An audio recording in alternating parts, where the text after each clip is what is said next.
The road was deserted, and the silence felt heavier than usual that night. The dim dashboard lights were my only guide as I drove through the winding mountain curves. I'd taken this route a few times before, but something felt different now. Maybe it was the wind howling through the trees, or the biting cold that seemed to grow stronger with every mile. I shifted in my seat, trying to shake off the uneasy feeling creeping over me. I kept driving, my eyes scanning the road, until a light in the distance caught my attention. A small, lonely cafe lost in the middle of nowhere. I was tired, and a hot cup of coffee sounded like a good idea to fight off the sleepiness. I blinked the headlights a few times as I approached and parked. There were no other cars around, and for a second, I wondered how that place survived out here on such a deserted stretch of road. I climbed out of the truck and stretched before heading inside. The silence inside was as thick as it was outside, and the decor looked a bit outdated, like nothing had changed in the past 20 years. Behind the counter, a middle-aged couple watched me with fixed smiles. I tried to smile back, but I couldn't shake the growing discomfort. As I approached the counter, they started talking to me with a friendliness that felt a little too forced. The man asked about my route, and the woman, with an almost too curious look, wanted to know what I was hauling. Usually, these kinds of conversations were casual, but something about the way they asked questions put me on edge. "It's just a load of replacement parts for auto shops," I said, keeping the details vague. The couple exchanged a look that unsettled me, but they soon smiled again. The woman set a cup of coffee in front of me and kept talking, trying to get more details about my route and schedule. I felt like a fish out of water, cornered. I checked the time, realizing it was time to get back on the road. I thanked them for the coffee and quickly paid, eager to leave that oppressive atmosphere behind. Just as I turned to go, the man gave me a slight wave and said, "Be careful on the road, trucker. Unexpected things can happen in these mountains." That last sentence echoed in my mind as I climbed back into the truck. I closed the door and took a deep breath, trying to ignore the shiver that ran down my spine. Back in the truck, I took a deep breath and started the engine. The dark road stretched out before me, and all I wanted now was to leave that strange cafe behind. As I drove, I tried to distract myself, but the man's words kept replaying in my head. Unexpected things can happen in these mountains. After a few minutes, I noticed a pair of headlights in the distance behind me. They started as tiny points of light, but within seconds, they were closer, like the vehicle was speeding up. I sighed in relief, thinking I'd finally see another car on this empty road. But as the headlights kept pace with me, staying the same distance, a sense of alert crept in. At first, I tried to rationalize, thinking maybe the car just wanted to pass me, but when I slowed down to let it by, it did the same, keeping a constant distance. It didn't make sense. I sped up, and it matched me. I slowed down, and it slowed too. I tried to ignore it, telling myself it was probably just a coincidence, but the discomfort kept growing. For several more minutes, I kept my pace, pretending to stay calm, but my heart started pounding faster. Those headlights seemed fixed in my rearview mirror, like eyes watching me, waiting for the right moment to make a move. The tension was becoming unbearable. I needed a plan, so I spotted a makeshift rest stop ahead. I decided to pull over and see if the car would keep going and finally leave me alone. I slowed down and parked the truck, waiting for the vehicle to pass and put an end to this strange game. But it didn't pass. As soon as I turned off the engine, the headlights behind me shut off too. My heart started racing, and the absolute silence of that mountain night felt almost suffocating. There, parked in the dark, I could only hear my own breathing. Whatever was in that car wasn't just looking to pass. It was watching me. For a moment, I considered turning around to confront whoever it was, but a deep sense of dread washed over me. I didn't know what I'd find, and at that moment, I realized it was best to get back on the road. Taking a deep breath, I turned the engine back on and started moving again. To my surprise, as soon as I started moving, the headlights behind me flicked back on, following my every move. It was like I was being hunted, and the cold mountain air, which had been bothersome before, now felt like a warning. Something told me this chase was far from just a misunderstanding. With each mile, my fear grew stronger. The dark, silent road stretched endlessly, and the car's headlights behind me stayed steady, matching every curve and turn. Then, I saw a narrow tunnel up ahead. I took a deep breath, knowing I had to try something to shake off whoever was following me. Maybe if I sped up, I could lose them in the tunnel. With that thought, I hit the gas and entered the tunnel. The darkness and the echo of the engine created an almost suffocating atmosphere. But instead of falling behind, the car sped up too, getting closer.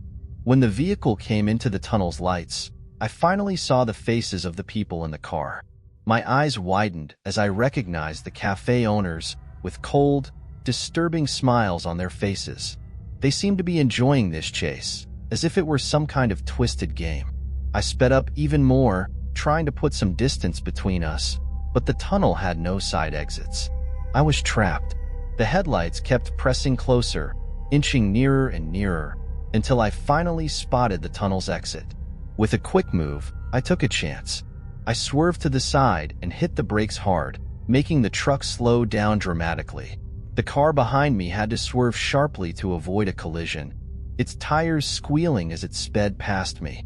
Only then did I manage to breathe a sigh of relief as I watched the car disappear down the road.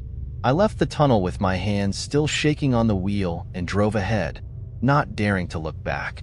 After a few minutes, I saw a brightly lit gas station in the darkness and pulled in, feeling like my whole body was still on high alert.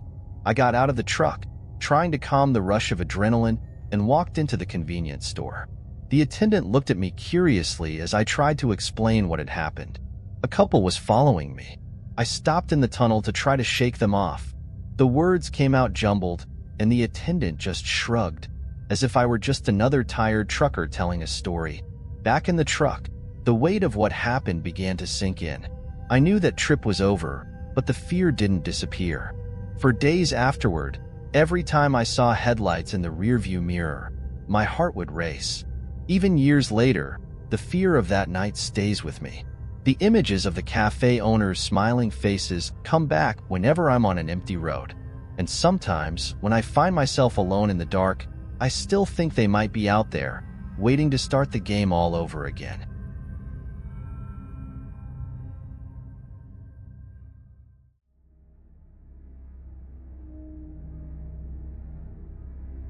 It was just another one of those nights where all I had for company was the road and the darkness. Most of the time, I enjoyed the quiet of the night, a kind of peace only the empty road could offer.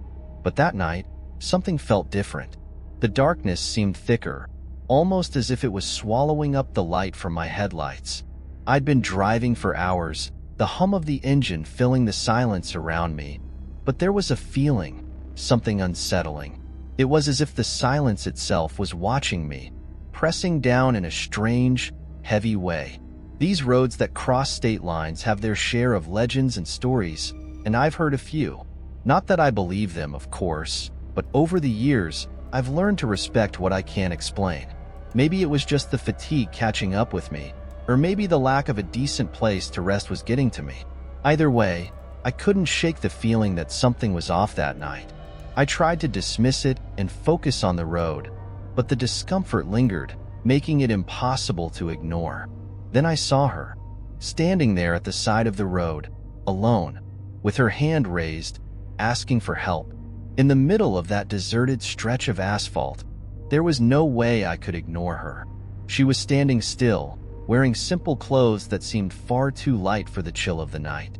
There was something about her that made me hesitate, but I pulled over and opened the passenger door. The woman climbed in without a word, fixing me with a stare that was, to say the least, unsettling. She looked at me as if she already knew me. Just from her gaze, a shiver ran down my spine, though I figured it was just the nerves from such an unusual situation. As soon as she was settled, I asked what had happened and if she needed help. She answered in a low voice, almost mumbling, that she needed to go someplace safe. I knew something was off about her, but I decided not to press. What else could I do? The road seemed even longer with her sitting next to me. There was something heavy in the air, and the silence between us was suffocating. I tried to ease the tension with a simple question, something about being out here so late, but she just turned her gaze away, ignoring my attempt. Then, without warning, she began to speak, and what she said made my stomach twist. She murmured my name. She didn't say hey or you, but my full name, exactly as someone who knew me would. I stared at her in disbelief.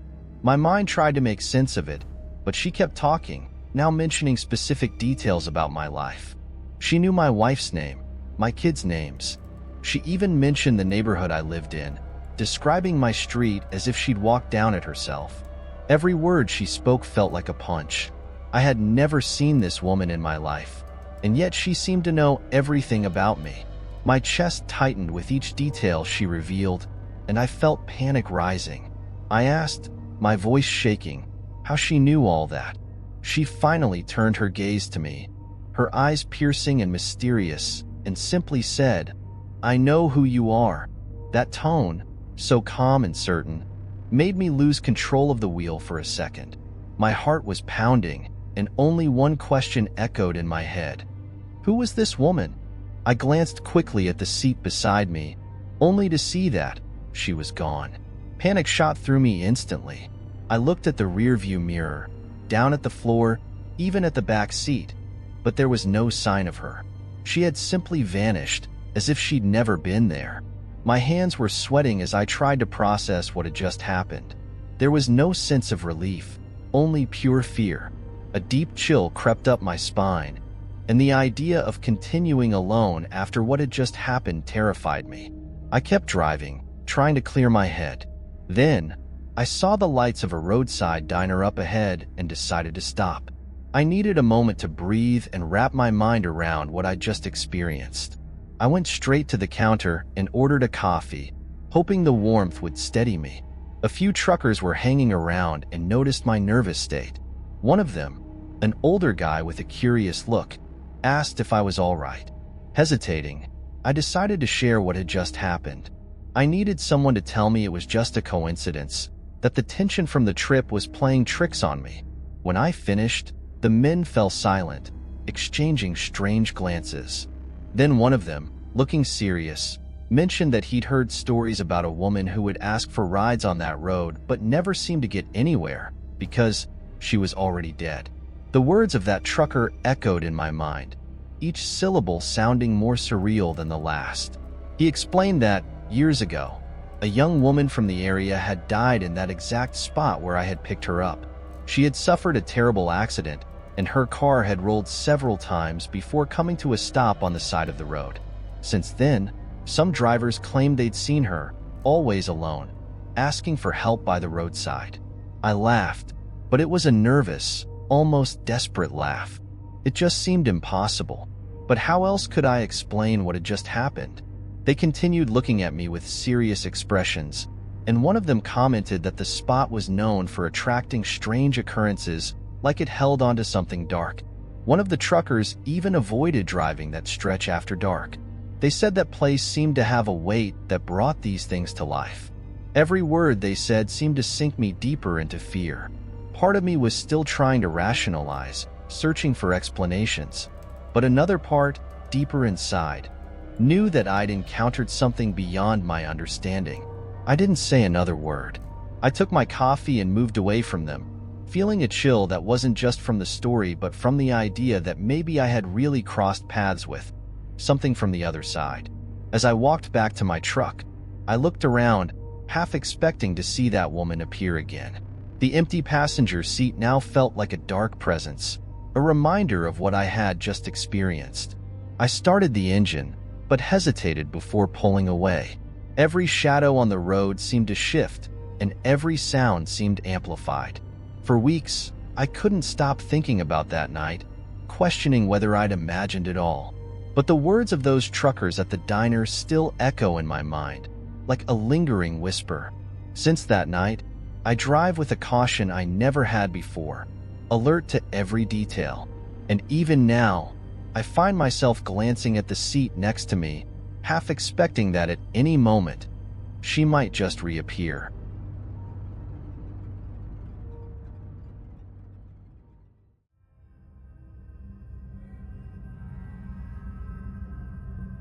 Driving at night had never been a problem for me.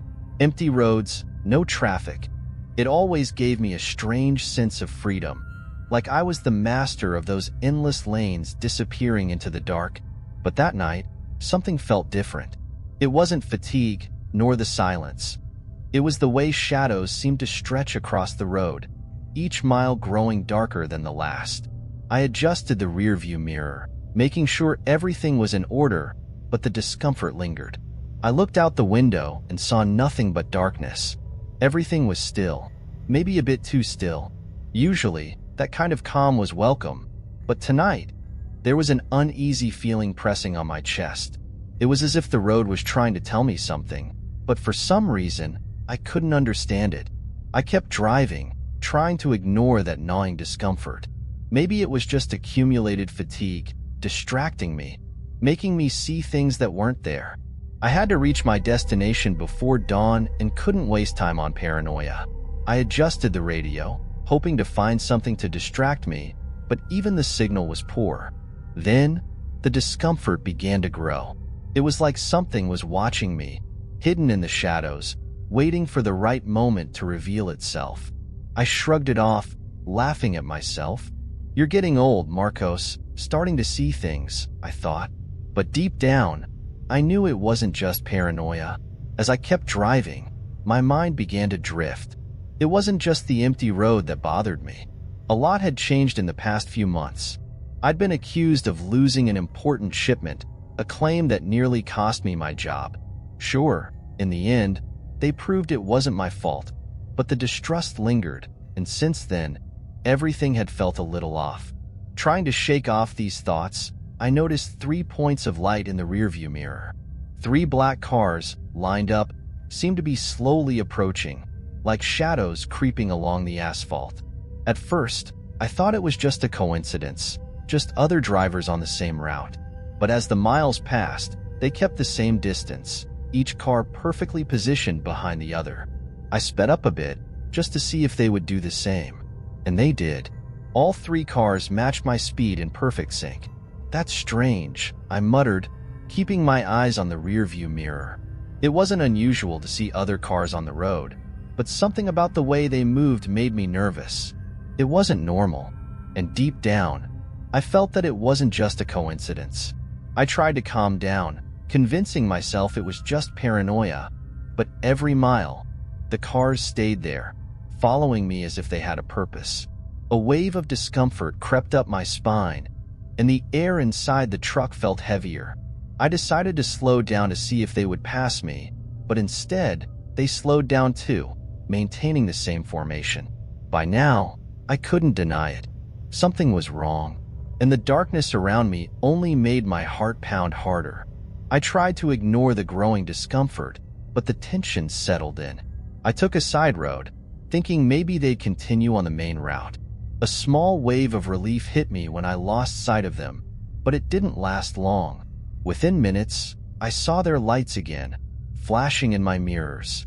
They had found me again, and this time they seemed more aggressive, speeding up to close the gap. With no other choice, I floored it, the truck's engine roaring as I tried to put some distance between us. But the 3 black cars kept up, almost glued to my rear. They moved in an unsettling synchronization, like parts of a single entity that knew exactly what it was doing. When I tried to change lanes, one of the cars quickly filled the space, blocking me. I tried again, and they reacted the same way, surrounding me on all sides. The narrow road didn't offer many escape routes, and my heart pounded with each calculated move they made. Every time I tried something, they closed in, forcing me to slow down. It was as if they were testing me, waiting for the right moment to act. I couldn't understand why they'd do this or who they were, but one thing was clear. They wanted something from me. My mind raced. Could this be some kind of revenge? That accusation at work still lingered in my mind, and I wondered if someone had been dissatisfied with the outcome. But this was madness. Why would they go so far as to follow me? Still, the panic grew. and the headlights from those cars were now all I could see. In a last-ditch effort, I swerved the truck to the side, trying to make them stop or at least back off. But one of the cars mirrored my move, positioning itself in front and forcing me to brake hard. That's when I realized the gravity of the situation. This wasn't a joke. This cat-and-mouse game had a much darker purpose, one I didn't want to understand. Every move was calculated, each step carefully synchronized. Now, I was trapped in the middle of a deserted road, surrounded with no way out, and all I could do was stay calm and look for a way through. The adrenaline was taking over, and I knew I had to act fast. With no other choice, I decided to try one last maneuver.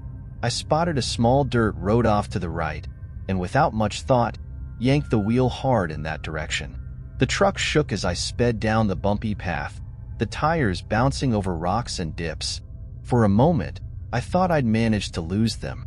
I glanced in the rearview mirror, and the cars had hesitated, stopping at the entrance to the dirt road. This is it, I thought, feeling a glimmer of hope flickering inside me. But before I could celebrate, I saw their headlights turn back on. They had decided to follow me after all, though they were moving more cautiously this time, maybe due to the rough terrain. I kept pushing forward, pushing the truck to its limits. Stones flew and the engine roared, but my mind was focused on one thing: surviving. I no longer knew where I was or where that dirt road would lead, but any place was better than being cornered on the main road. Still, those 3 cars were right behind me, now a bit farther back, but relentless. My heart pounded as I struggled to stay ahead. The uneven road made the chase more challenging, and it seemed to give me a slight advantage. Yet the fear wouldn't leave me. They were still there, following me, and I knew that if I let my guard down, they'd close in on me again. Then, I saw something up ahead, a crossroads. I had no idea where it would take me, but I didn't have time to think. I made another sharp turn, almost losing control, but managed to hold steady. When I glanced in the mirror, the cars hesitated once more, and I finally saw them disappear, at least for now. I knew this wasn't over. Even after they were gone, the feeling that something terrible was still looming clung to me, sticking with every mile I still had to drive. As I returned to the main road, a cold sense of relief washed over me. I no longer saw the cars behind me, but fear still hung over me like a shadow. Every reflection in the windows or flash of light on the road looked like a headlight ready to reappear, bringing that terror back. I tried to focus on the road, on the white lines passing in an endless stream, but my mind kept returning to the chase. Who were those people? Why did they follow me like that? The memory of their calculated maneuvers, each car closing off an escape route, sent chills down my spine. A few miles later, I pulled into a rest area lit by an old streetlight. I stepped out of the truck, taking a deep breath, trying to steady my nerves. My arms were tense, every muscle aching from gripping the wheel so hard. The place was empty, but the silence didn't bring peace. Instead, it only deepened the weight of what I'd been through. I looked around, searching for some kind of safety in that little stretch of road. But as much as I tried to convince myself it was over, the feeling of being watched still lingered. I got back in the truck, locking the doors and starting the engine in a rush. That road, those shadows, nothing felt truly safe anymore. The rest of the drive was a blur of paranoia and silence. Every time a car appeared in the distance, I gripped the wheel tighter, my heart pounding. I knew that somehow, I'd never forget this night, and deep down, an irrational fear took root. What if they came back? Those hidden faces, the threatening headlights, all of it. Maybe it was just the beginning of something I still didn't understand.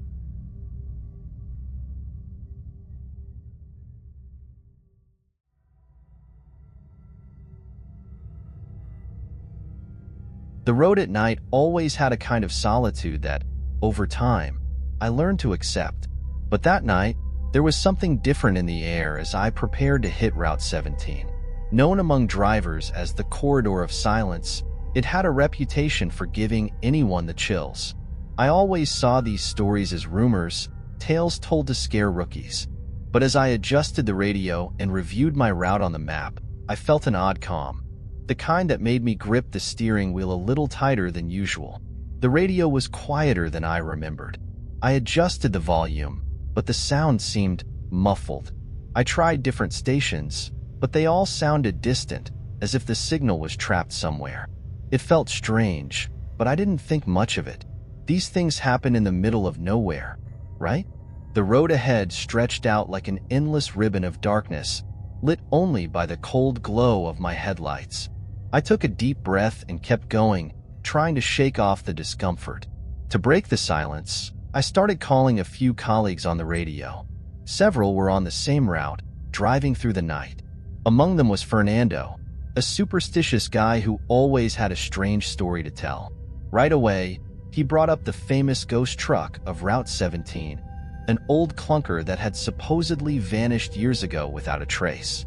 Fernando claimed that, on pitch-black nights, some drivers swore they saw a truck just like it.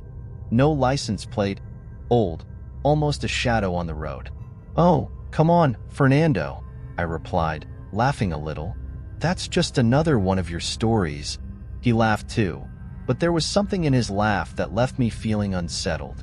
While he kept talking about the legend, I felt a slight chill, and even though I tried to ignore it, an uncomfortable thought settled in my mind. I was alone, on a deserted and dark road, with a guy telling me about a truck that had disappeared.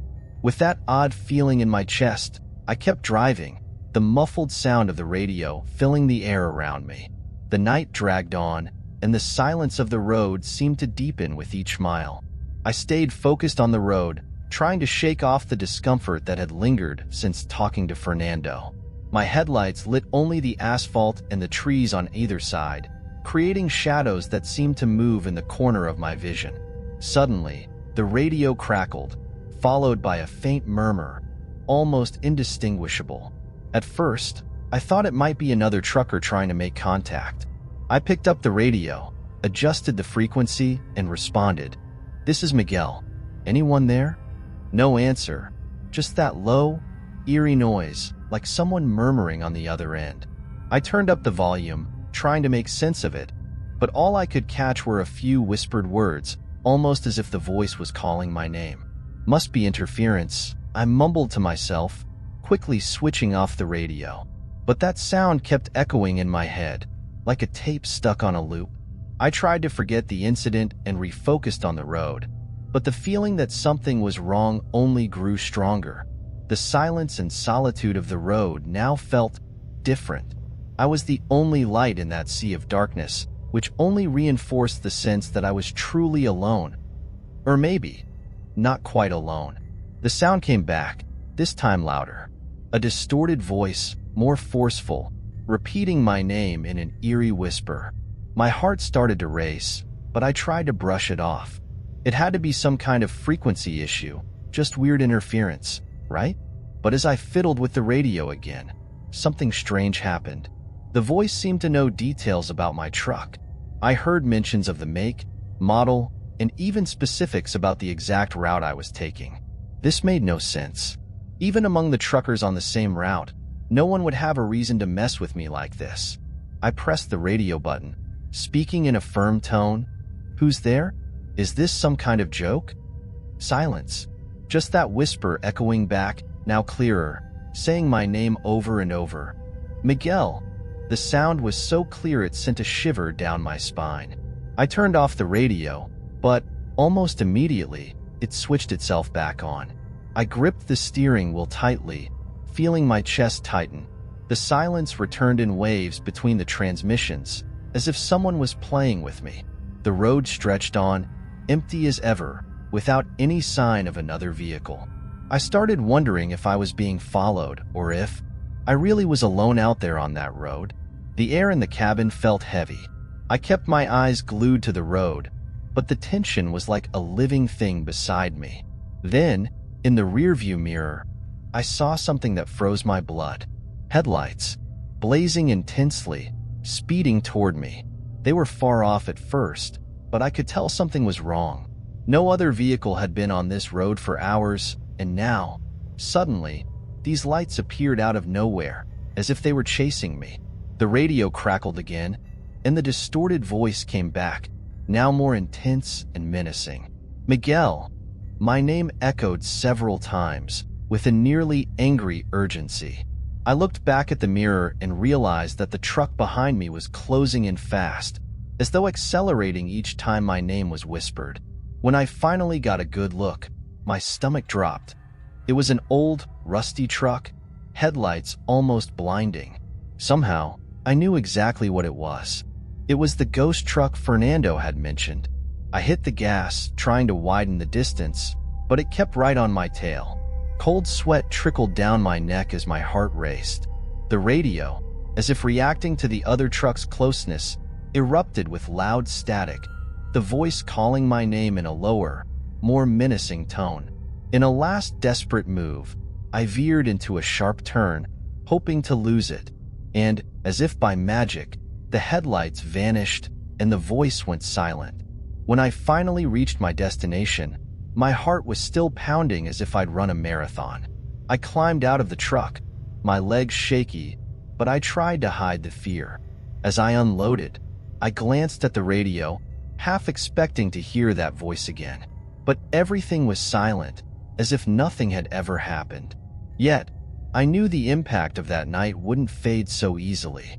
Something in me felt permanently marked by the experience. In the days that followed, I continued driving different routes, but Route 17 became forbidden ground for me.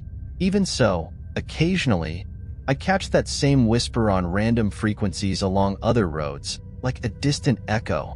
I don't know if it was real or some kind of delusion, but what happened that night left me with a single certainty. Some roads hide mysteries best left untouched.